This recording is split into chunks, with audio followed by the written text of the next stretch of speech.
Right. Thank you all for joining us on today's webinar, Breaking the Performance Plateau, Aligning Data, Resources, and Impact. My name is Matt Ball. I currently serve as our Vice President of Business Development at Cognia, and I'm joined by my colleague, Dr. Maria Sells, Senior Vice President of Institutional Improvement at Cognia. She will be today's moderator, and in just a moment, she'll be introducing each of our panelists. Our agenda for today is to briefly cover the Cognia network, the schools that we serve, and some insights from the field before we move on to the bulk of our conversation today, which is that panel discussion. Cognia currently works with schools in 90 countries and territories, serving 40,000 institutions, 800,000 educators, and nearly 17 million students and learners. This makes Cognia the largest school improvement organization in the world, and we help schools through our comprehensive improvement model of observing what's happening in our schools and classrooms, evaluating that information to identify those key improvement priorities, learning on how we will improve, and then the best part, that continuous improvement journey. Before we get into today's conversation, which is in the evaluation phase, I did want to highlight some of the observations that we have been collecting from the field that have led us to today's conversation and the solutions we provide to our partners. Since 2018, Cognia has collected nearly 1 million student engagement observations, over 130,000 instructional practice observations, and nearly 7,000 early learning observations. We've also collected more than 20 million stakeholder feedback responses, all of which helps inform, again, the solutions that we provide to our partners and also the topics we bring to you all, like the one today. As I mentioned, today's conversation will focus on the evaluation phase of our improvement model, specifically our diagnostic review process or root cause analysis. But I did want to highlight our accreditation services, where our Cognia's performance standards are the foundation of. We use these standards to really identify what it is our schools are needing so that we can make sure that we're being responsive to those needs. And today is no different. Over the past 3 school years, over 1/3 of our schools have key improvement priorities in the standards you're seeing on the screen right here, which are directly related to the work that we do within our diagnostic review process and the partners you'll hear from today. Standard 19, learners are immersed in an environment that promotes and respects student agency and responsibility for their learning. Standard 26, leaders regularly evaluate instructional programs and organizational conditions to improve instruction and advance learning. And finally, leaders guide professional staff members in the continuous improvement process focused on learners' experiences and needs. I want to thank you all for joining us today. And without further ado, I'm going to go ahead and pass it to my colleague and moderator, Dr. Maria Sells. Maria? Thank you, Matt. Today, I want to be sure that our panelists are able to introduce themselves, and I'm going to go in alphabetical order and just ask each of our panelists to introduce yourself by telling us your role, how long you've been with your system, and any other relevant information that you would like to share. So, Dr. James Driscoll, I'm going to let you begin for us with just sharing your role, how long you've been in that system, and any other additional information you'd like to share. Well, thank you, Dr. Sells. Hi, I'm James Driscoll. I'm currently the superintendent for Tempe Elementary School District in Tempe, Arizona. I've been here for 4 years. I'm completing my 4th year. And so as you guys, the superintendents in the audience might know, it's been an interesting time because I came in right after COVID. We're very lockstep in innovation. Arizona State University is in our backyard. And so our community constantly looks at how we can improve outcomes for our students. So we're constantly looking at how we can improve. And Dr. Driscoll is a lead evaluator for us and leads the diagnostic review process in multiple states. Is there anything else that you'd like to share about that, Dr. Driscoll? I would just tell you, the best PD I ever get is when I lead review. And so it has been a game changer for our system because I come back from review and then our system like, oh no, he's came back from review. Now what he's going to have us looking at. But it's a game changer for us. Well, thank you so much, Dr. Driscoll, for being on with us. I'm going to move on to Dr. Kenya Hall. And Dr. Hall, if you could share your role, how long you've been at your district, and any other relevant information. Hello, everyone. My name is Kenya Hall. I bring you greetings from Sweet Home, Alabama, with the Jefferson County School District. We are the second largest school district in Alabama, servicing over 58 students in school. I'm so sorry, 58 schools. I apologize for that. And I'm so excited about this work. Just to give you a little background about myself, I have been in education for the last 24 years, having experience from a teacher in the classroom, an instructional coach, a transformation specialist, an assistant principal, federal program specialist, and now a school improvement specialist. So I love working when it comes to school improvement. Thank you, Dr. Hall. And Dr. Johnson, we're going to move on to you. Can you give us your role, how long you've been with your system, and any other relevant information?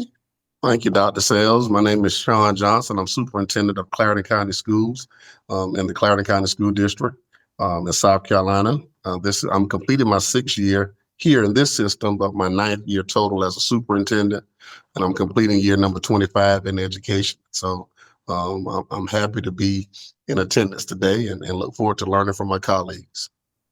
And Dr. Johnson, you have been in a unique situation in that your district has gone through some consolidation over the last couple of years. Would you like to just give us a little bit of information about that?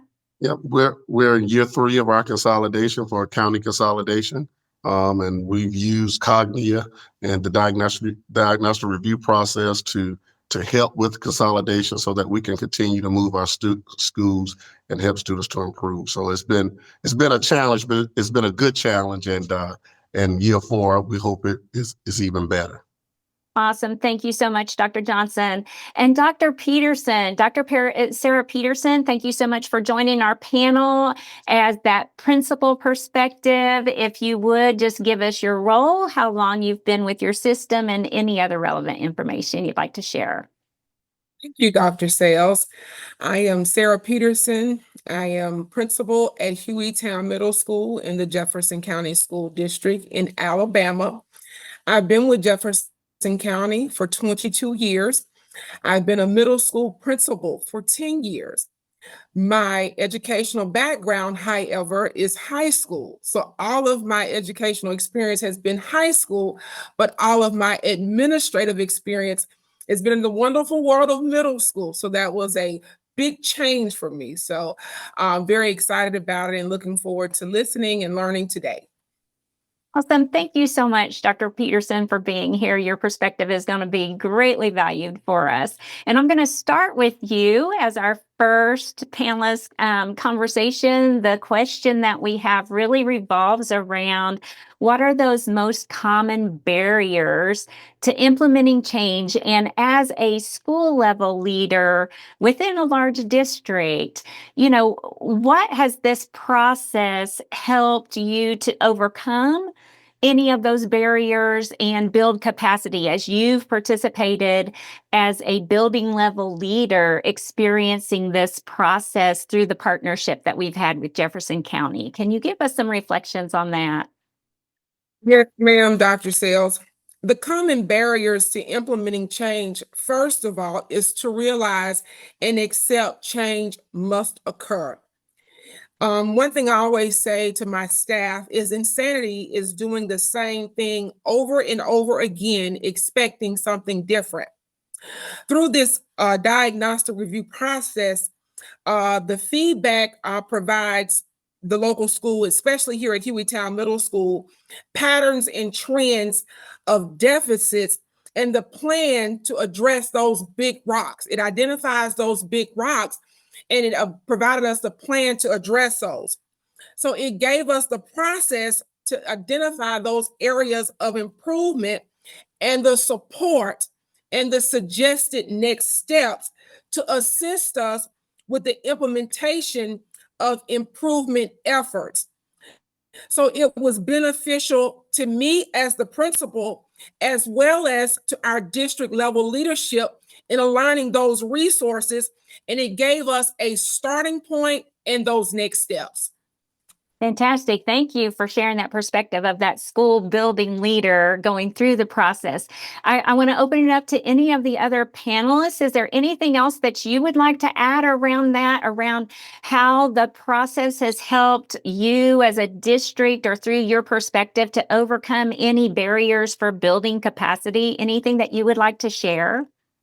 Dr. Sells, I would like to add to Dr. Peterson the fact that we had to do a lot of leadership development to really show them that just because we're talking about improvement priorities, it really doesn't mean that you're doing anything wrong or it's a gotcha moment.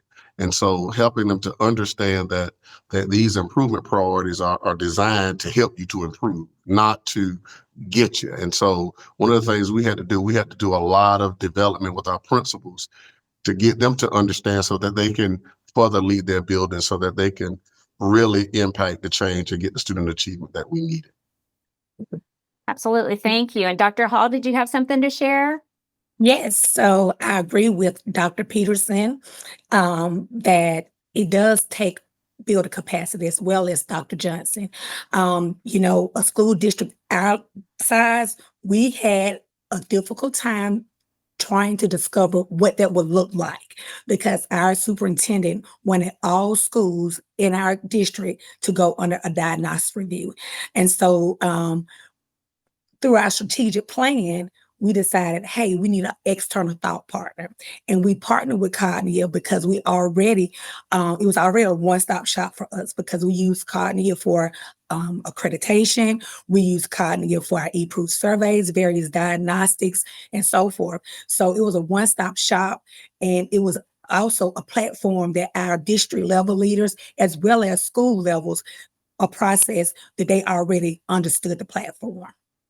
Awesome. And Dr. Hall, that leads us right into our next question. If you don't mind, if I start with you, that, how has this diagnostic review process really helped the schools within your system even, and the system, to uncover root causes and focus on the highest impact improvement efforts?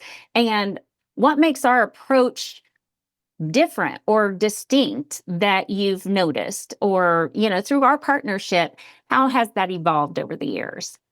And so I would say we're going into our 5th year. So far, we have had 20 schools that have gone through the diagnostic review process. Also, we have an upcoming onboarding group where we will actually look at 10 schools. And so all of this stemmed from after our last accreditation review, and we went back to revisit our strategic plan.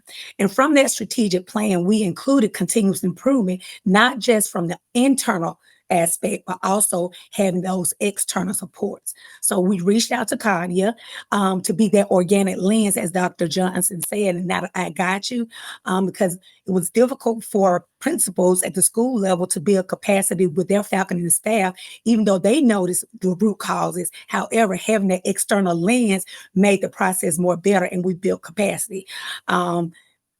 Just so happened, Dr. Peterson was a part of that first cohort. And Dr. Sells, she came, and she's been a great thought partner. She came in to actually show us, like, hey, let's think this out. Each year we have a layer over one layer over one layer. And not only has it informed this information for our schools, but for our district level, because we realized that we did not have a district continuous improvement framework. So that's when we decided, I think in year 2, that we need to devise our district framework. And so it was more structured, because one of the things that Cognia preaches is that it needs to be concise, and it needs to have processes and procedures in place. And so we had to realize that, and we had to model that from the district level. So one of the things that I would say is that everything is aligned with our strategic plan, and it started out from there. And we revisit that strategic plan each year.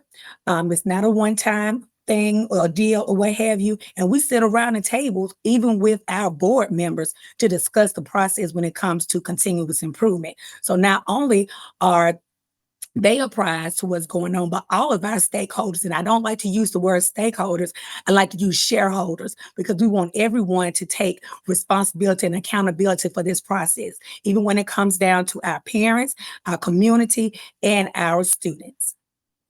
Fantastic. And thank you, Dr. Hall, for sharing that. And Dr. Johnson, I just wonder if you have a different perspective of going through that consolidation effort that you have been going through the last couple of years. Did you have anything, other reflections on that, on how this process, as you've been having schools participate in the process of uncovering any root causes or helping to really focus in on high impact improvement efforts, has it been anything for you that you've had any aha moments on that? Yes, because Dr. Sales, with consolidation, there were 3 separate districts in this county. And so they all did education the way they wanted to do it, how it felt good, how it felt to them. And so with Cognia, it has allowed us to really come up with a brand new districts framework. And so that drives us. So now in our principals meetings, we're talking about improvement priorities, because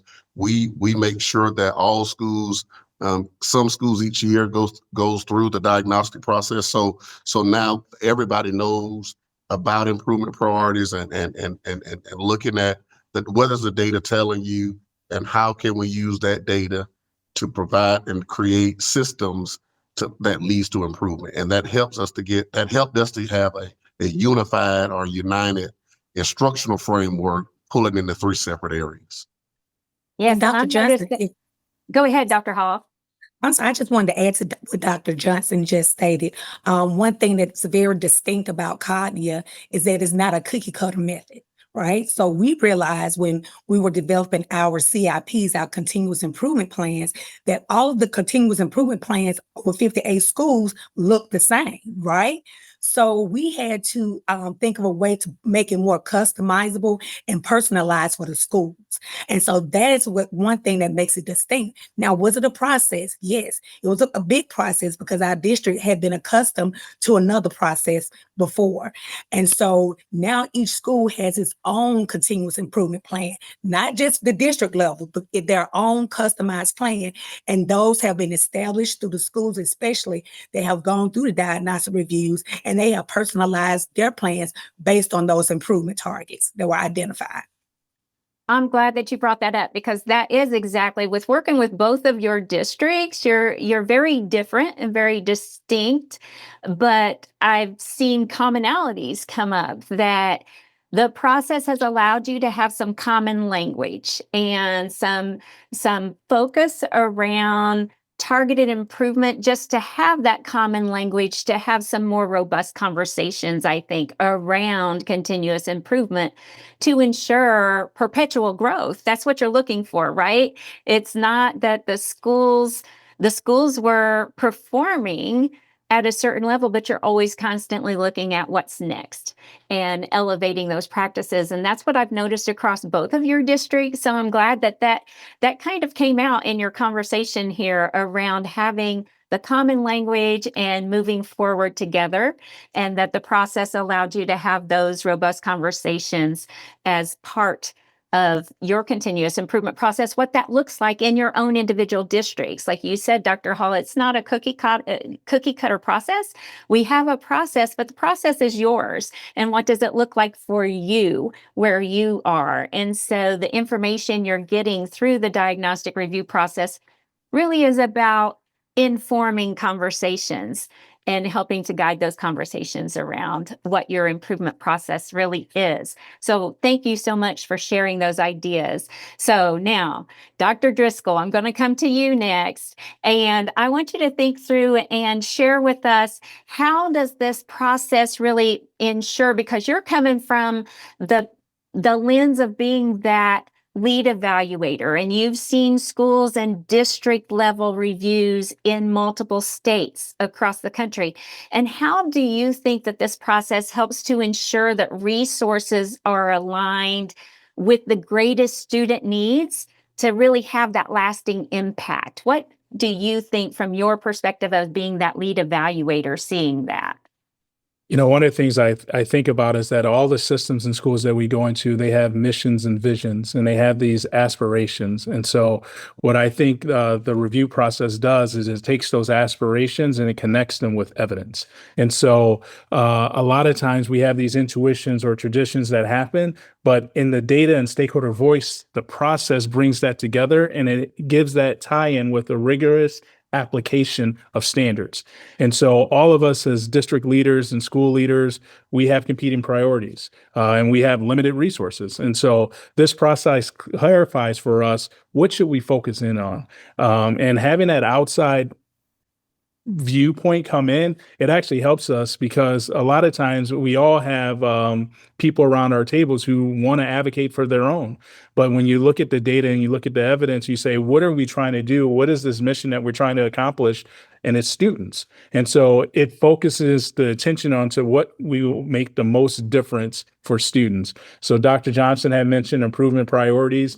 That's kind of that lever. It says, these are the things that you do. If you do this well, this one thing or these two things, it can have the biggest benefit for all your students and you can attain those outcomes.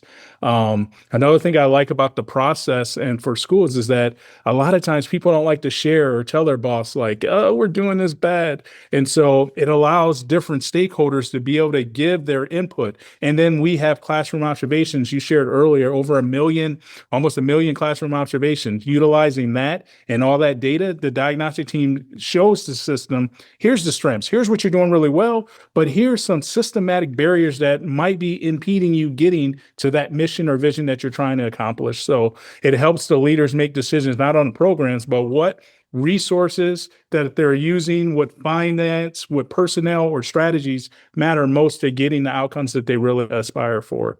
So I can keep going. Yeah, I know we have a short time, but I can keep going on. I just think the process in itself helps systems actually attain the outcomes that they want for students. And it really puts the focus in on what matters most and how you can use those levers to get the outcomes that you really want. Thank you, Dr. Driscoll. I appreciate that. Dr. Johnson, I saw that you came off mute. Was there something you wanted to add? I agree with Dr. Driscoll, Dr. Sells, in the fact that, rural district like ours, so we get federal monies, and so even those monies are limited, and so the diagnostic review process or the improvement priorities gives us direction on what do we need, right? It takes out of the fluff and going to conferences that don't matter, going to so-called professional development that doesn't matter. And so it gives us a focus. So when we're doing our Title I plans, when we're trying to prioritize for the year, it forces us what's the need. And I think that really helps us. And it really has saved us, and then student achievement has gone to another level. Awesome. And Dr. Hall, I saw that you came off mute. Was there something you wanted to add as well? 2 thumbs up for Dr. Johnson and Dr. Driscoll. They are absolutely right. Having a formalized structure and processes in place. And as Dr. Driscoll stated earlier, identifying those systematic barriers. What are they? Sometimes we have to have those come to Jesus meetings, not only at the school level, but the district level as well. And Dr. Johnson also stated that it helps with the focus. So with our plan, we roll it out by cohorts and we identify, okay, what's the focus for this cohort? So cohort 1, our focus was on innovative practices, and Sarah could speak to that because she was the guinea pig cohort, right? And cohort 2, we looked at feeder patterns within the district. Cohort 3, we looked at those priority schools that were identified by the State Department as, in the bottom lowest 6%. And we had 5 high schools, so we focused on those schools. And then in cohort 5, we focused on new principals and those transitioning to different leadership roles or different schools. So each year, each cohort, we establish a different criteria to make sure we're purposeful and we're identifying those systematic barriers, and we're making sure that we're tuned in because those are our improvement targets that we identified. And one last thing, we always look at the common trend data. And when you say about sitting around the table, that's key. We talk to our board members, we talk to principals, and we say what we have identified over these last 20 cohorts is that customized PLCs and data meetings. That's an area that needs to be for improvement, rigorous instruction and distributive leadership. And we made it a part of our continuous improvement framework. Yeah, and I think that that's been also just knowing both of your districts, what I've seen you come to over the years is using the information to have a formalized process at the district level to make those continuous improvement plans not just be a compliance activity, but being a commitment that you at the district level, you're looking at how are we measuring our impact, our true impact? What success metrics do we have to demonstrate that impact? So I've seen that be a shift in both of your districts over time. I hope that you agree. I hope I'm not speaking out of turn. Please correct me if I'm wrong. But I have recognized that as that external lens, seeing that evolve over time. And so, like you said, Dr. Hall, about just talking about your continuous improvement process and framework that now you have in place, I think that you truly are looking at the impact. And Dr. Johnson, I know that you use this information with your principals to say, I need that demonstration of impact. We're looking at that for that continuous growth over time. So at this point, I wanted to kind of transition, and I'm going to start with Dr. Johnson. I'm going to start with you, then I'm going to go to Dr. Peterson and then Dr. Hall. But I want you to talk about what measurable improvements have the schools and your district seen after implementing the findings and action plans from the diagnostic review process. Like we said, you've kind of transitioned from being a compliance of having a continuous improvement plan to a commitment to impact, right? And so what are those measurable improvements that your schools and your district have been seeing after implementing an action plan from the process? Well, again, our district, we were comprised of 3 smaller districts. And so when we consolidated in the state of South Carolina, they ranked schools as excellent, good, below average, average, and unsatisfactory. And so before consolidation throughout the county, they had a lot of below average, unsatisfactory schools. And then they had schools who were average, but they weren't growing. And so for the past 3 years, we're excited to say that we don't have any below average or unsatisfactory schools in our district. And so, and just looking at our preliminary data with our math this year, we've seen the meet and exceed category increase across all levels. And so we're waiting on our ELA data. And so what the principals are seeing, if you are committed to the work, to the observations, if you do not get bogged down in the stuff that really doesn't matter, the stuff that secretaries can handle, that they don't have to call you every time to deal with. But if you focus on 80% of your day dealing with instruction in classrooms, PLCs, if you focus on those things, the students will improve and the students will have the impact, and then you will be validated because students will be achieving, because we should only measure our success by the success of those we serve. So if we're serving the students, when they become successful, then we can deem ourselves successful. And so they're starting to see that.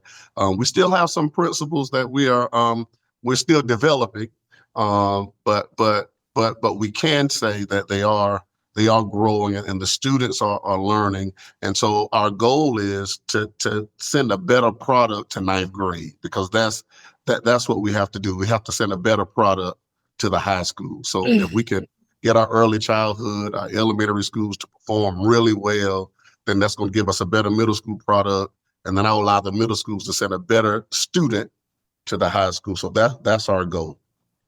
That's very exciting news to share. So we will all be anxiously awaiting and seeing how things go, because I know that you are just continuing to go up that ladder. So we do appreciate you sharing. So Dr. Peterson, as that building level leader, what measurable improvements have you been noticing or seeing throughout the process over the last few years? Because you were part of that first cohort and have been implementing some things for a couple years now. So what are you noticing?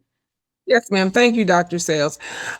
Since participating in the diagnostic review process, as Dr. Hall says, I was a part of the first cohort in Jefferson County.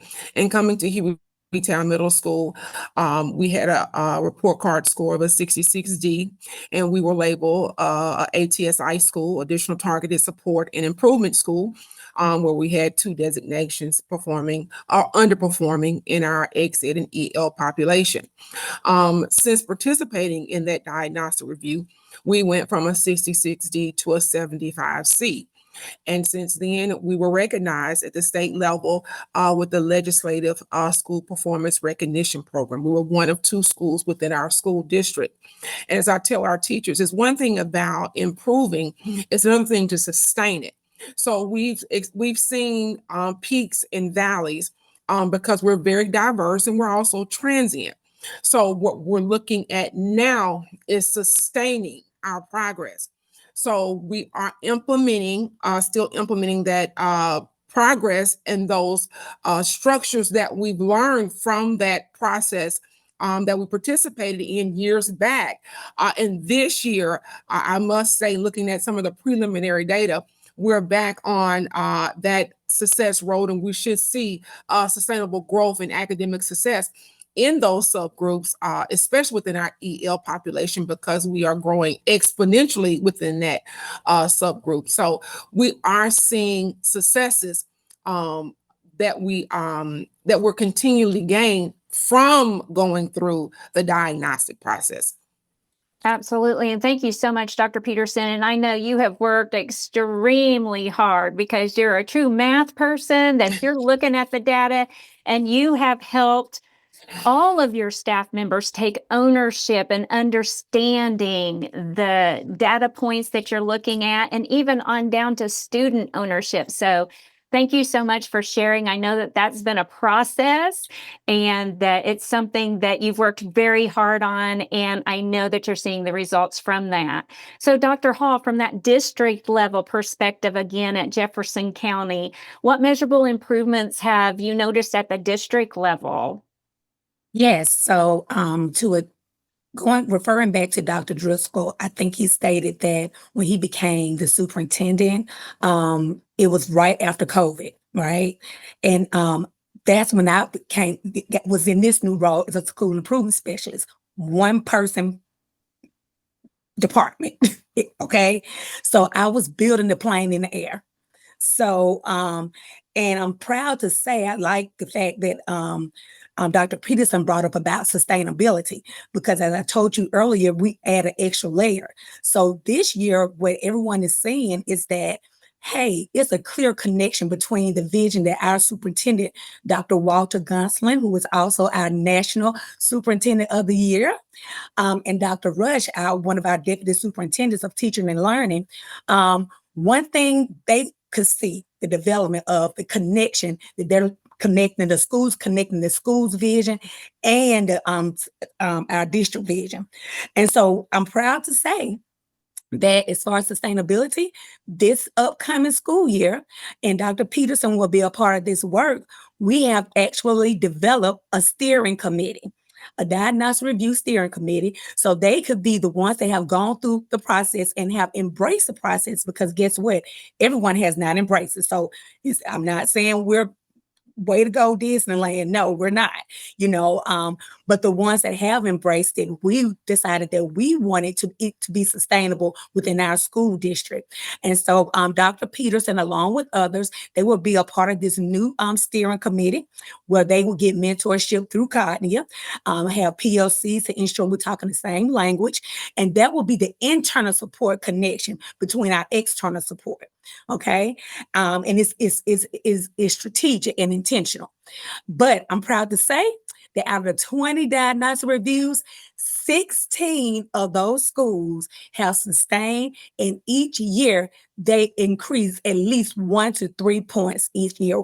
We've had one school, Lipscomb Elementary School, that actually went from a 73 and now is at a 90A. We have had so many success stories. We have actually had those schools who have increased a whole letter grade, and they've been recognized by the state and so forth. And I will be honest with you, I'm a data-driven person, so I believe in facts and evidence. So when we bring the facts there, we went from one point with cohort 1, people saying, why are we, okay, this is not gotcha, why are we being evaluated? To now, as Dr. Sales always say, they're asking when is their turn. So I think that building capacity is there, and they're seeing the proof in the pudding, and they're seeing those numbers jump. So we really appreciate the partnership because it has really worked for our school district. Thank you, Dr. Hall, for sharing. I know that you're always so excited to share, so we do appreciate you being on the panel. I do have one last question, and I'm going to get around to all 4 of you because what I want for you to share is just what advice or key learnings can you share around driving sustainable improvement? Because all of you are at different places across the country in different roles. So what advice or key learnings can you share about driving sustainable improvement? And I'm going to start with you, Dr. Johnson, then I'm going to go to Dr. Driscoll, then to Dr. Peterson and Dr. Hall. So if we can just go in that order, Dr. Johnson, what would you share as just a key learning around driving sustainable improvement from your experiences? Well, outside of prayer, I do believe that leaders just have to make the decision and the commitment to do it. I think we're so afraid of not having the buy-in on the front end that sometimes as leaders, we're a step slow or a day late in making the decision to say we're committed to continuous improvement. This is what we have to do because here again, we don't have any schools on any list, but we've made a commitment that every year we will conduct 2 to 3 diagnostic reviews in our district every year, regardless of the status of the school. We did one with a school that's excellent, has an excellent rating. Well, it doesn't matter. All schools can improve to help the children. And so we made that decision. Even coming after accreditation, we made that decision to continue our continuous improvement. And so we made that commitment on district level. We brought our principals in and said, hey, this is who we are. This is who we're going to be. And I would love for everybody to come on and let's go. But we're going, and you just have to decide if you want to go with us or not. And so I think we just have to, as leaders, we just have to make the decision because we know what's right for children. And once we make that decision, I do believe that divine intervention, that God will always send the people to help us to do what's best for the children and the people that serve the children. Thank you, Dr. Johnson. And I appreciate you saying that. I do applaud you and Dr. Gonslin because your commitment to ensure that every school, that you're looking at every school so that you can differentiate your support from the district level. Now, I understand your district is much smaller than, the Jefferson County in Birmingham, but still you've made that commitment at both of your levels to say, we want to dig deep into what the practices are at our individual schools so that we as a district can provide the structures to support those schools to ensure continuous growth. So I want to applaud you and applaud Jefferson County, Dr. Gonslin and Dr. Johnson. You have that vision. I definitely want to applaud you because that is something that you are striving for, and you just see that vision and you're bringing your leadership, building your leadership capacity around that. So thank you so much for sharing. Dr. Driscoll, I said that I was going to come to you next. What would be the key advice or key learnings you can share about sustainable improvement? Well, first, next time we do this, I want to go before Dr. Johnson because I don't know how to find that. But I would say the biggest thing is we're talking our district is focus. whatever your vision is, wherever you want students to be, whatever the outcomes you want, you have to have that sustained focus and then really have critical eye every year to look at, are we attaining the things that we want? If we're not, we have to be able to pivot. And so I think a lot of times leaders get in these roles where they commit to something and the results aren't getting there. And so they don't want to pivot from it, where you have to look critically every day and say, yes, we're not getting there. Is there a way we can get better? Is there a way? And if we can, let's focus on that way. And that's where I think this process helps, because a lot of times we're blinded to our weaknesses and we don't see. And I tell people all the time, like when I came into the system, people walk around and say, "Oh, this is cool. Do you smell this? Like there's that cat right here," and everybody say, "Just get used to it." So coming in with critical eye to say, "Hey, something is wrong here. How do we fix it?" Is crucial. And so I think if leaders do that, they stay focused, they look at everything every year, review their practices, see what went well, what didn't go well, and then improve on those practices. That would be my advice. Thank you so much, Dr. Driscoll. And Dr. Peterson, coming from your perspective, what would you give as advice or key learnings about just sustainable improvement? You talked about building those sustainable practices. What key advice would you be giving? Thank you, Dr. Sales. First of all, it is an ongoing process. It's continuous. One thing about it as a building level principal, I always tell my staff, even, when we reach our goals, we don't stop. We want to continue to be transparent. We want to make sure that we're analyzing data. We want to look at trends. We want to be laser focused. We want to identify those weak areas. We want to make adjustments. We want to consistently monitor.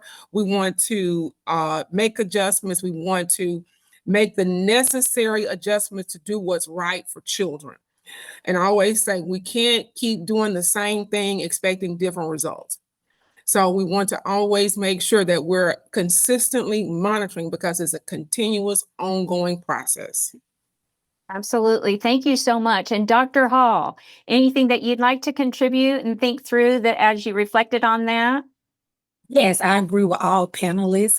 My advice would be to just trust the process, and make sure that there are accountability measures in place internally to help sustain the work. And also to remind school leaders that constantly reminding them that this is not an evaluative process. But in order to do that, you must build capacity first and after the process has occurred. And thank you so much. We want to leave enough time for questions and answers for our panelists, but I do appreciate each and every one of you for sharing your insights, because sometimes people just see diagnostic review process as being something for those schools that are on some accountability list.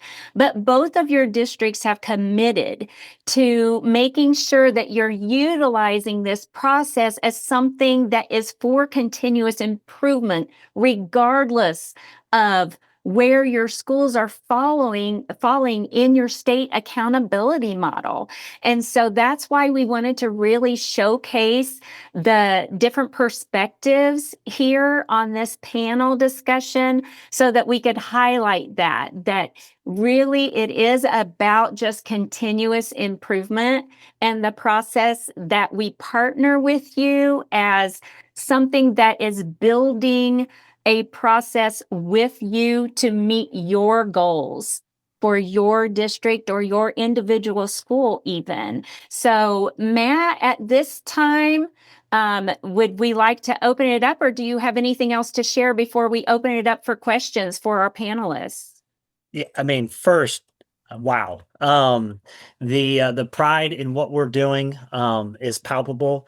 And I couldn't be prouder to work at Cognia, quite honestly, to be part of this community, to work alongside people like yourself, Maria, and especially our panelists in our schools.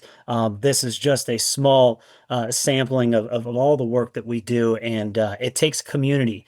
And I think that's the big piece that I'm walking away from here is I think as a former educator myself, starting in high school ELA teacher, sometimes the word evaluation can be a little bit daunting, can have some negative connotations to it. But if we're really being honest about growth and having that growth mindset, evaluation is an integral piece to that.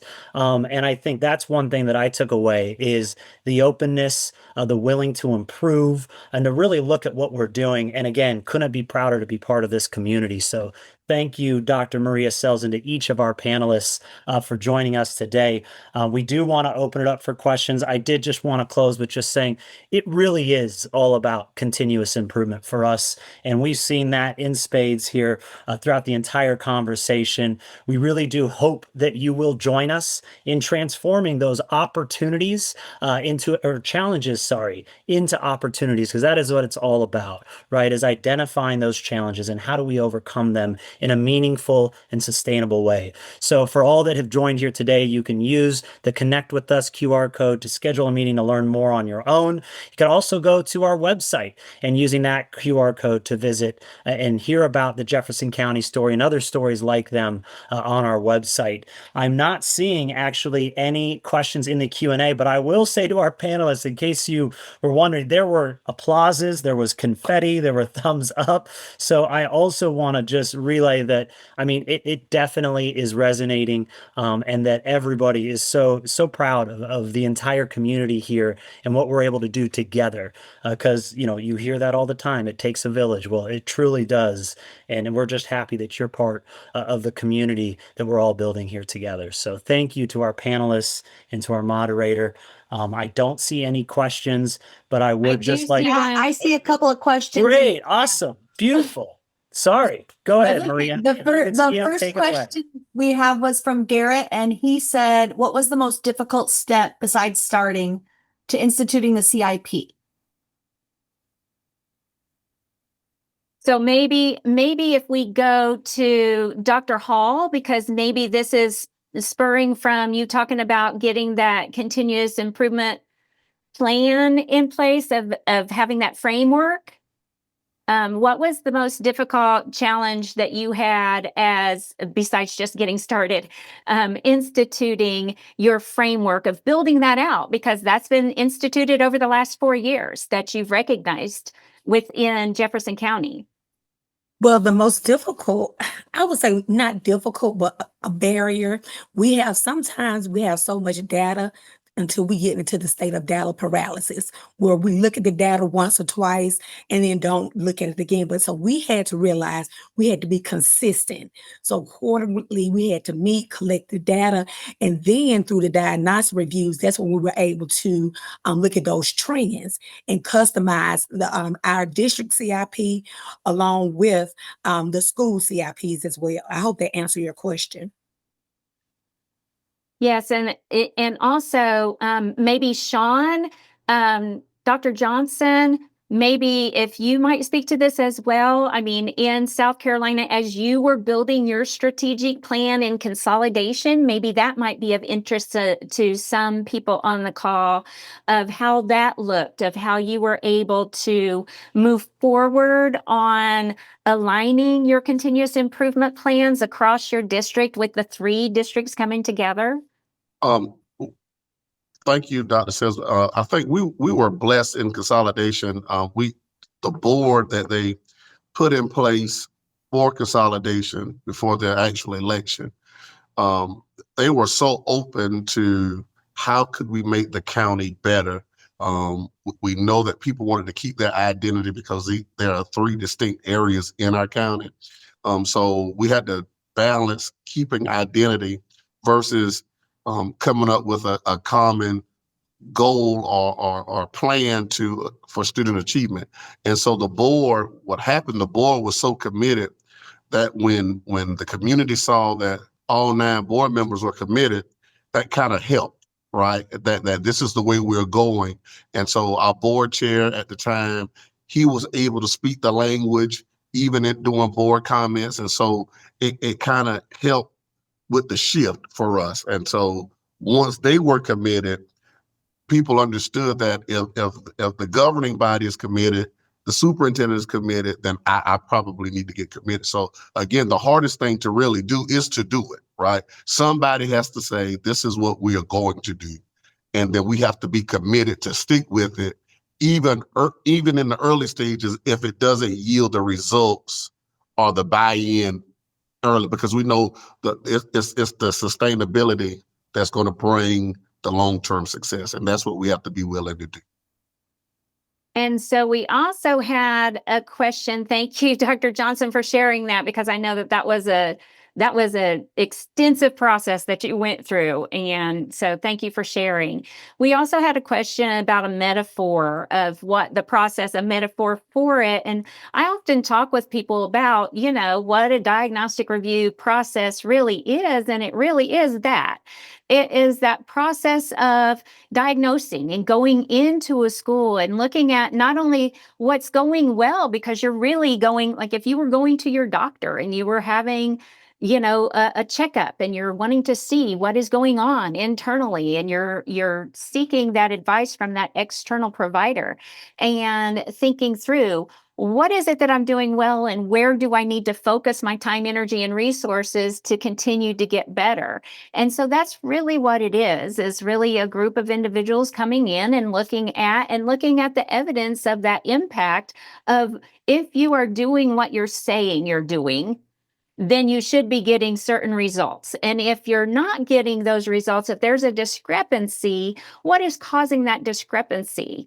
And so really analyzing and providing that information back to validate what is happening and what's going well, but then to identify if there are discrepancies, then what might you be able to focus in? Like I remember Dr. Driscoll saying, where are you targeting your energy around so that you're really focused in? And so that's what the diagnostic review process is really like.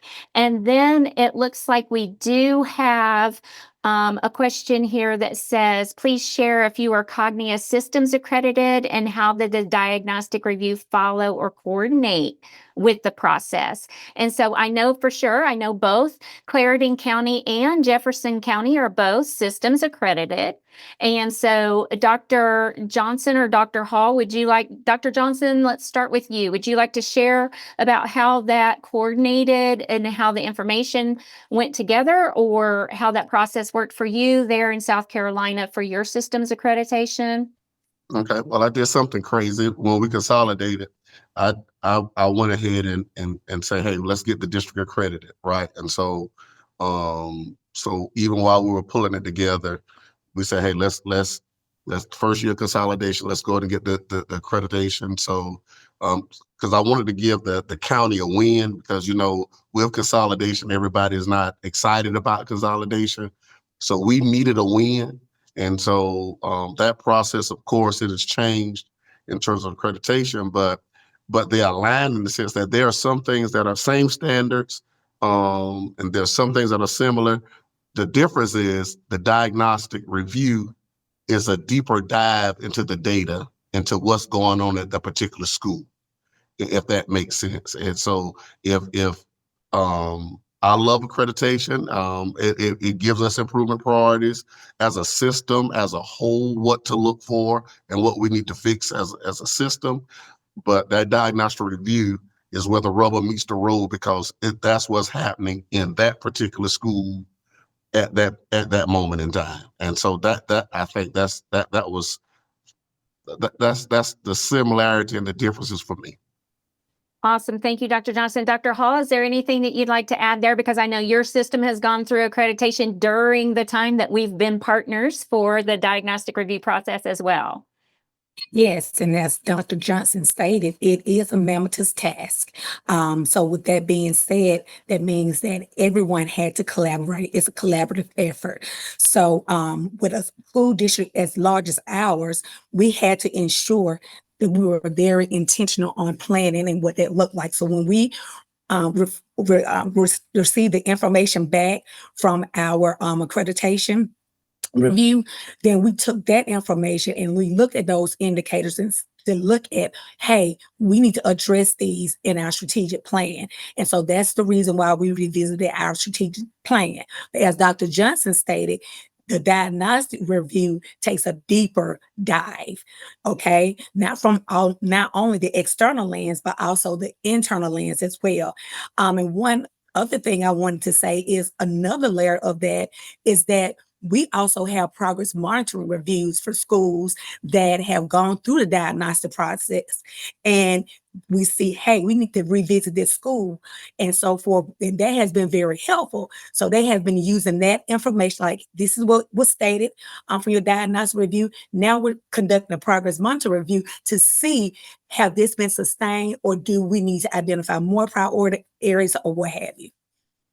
Awesome. Yes. And thank you, Dr. Hall. I know that a lot of times we are having diagnostic reviews in different districts while that district is in the process or in their review for their accreditation. And the diagnostic review actually informs the accreditation team because it is that deep dive of the data collected at the school level of looking at student performance and gathering the data around what is happening at the individual school, which then helps to inform the accreditation team even. So we do have processes in place where it aligns with and we work together with.